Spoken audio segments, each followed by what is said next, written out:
आज बारामतीमधल्या माळेगाव सहकारी साखर कारखान्याची पंचवार्षिक निवडणूक पार पडते।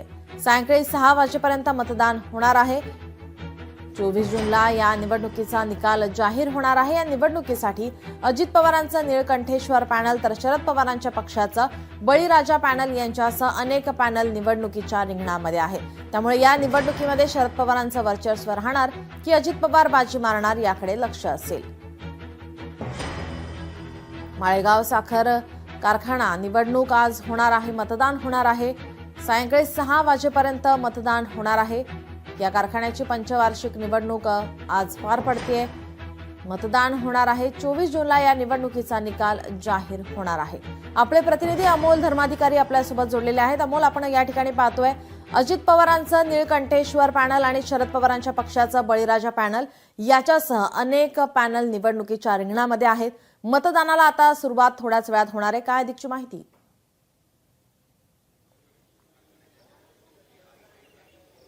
नक्कीच पवार कुटुंबियासाठी सुद्धा ही सहकाराची निवडणूक अतिशय प्रतिष्ठेची बनलेली आहे। अजित पवार आपण पाहिलं तर गेल्या काही दिवसांपासून या माळेगाव निवडणुकीच्या निमित्तानं बारामतीमध्ये तळ ठोकून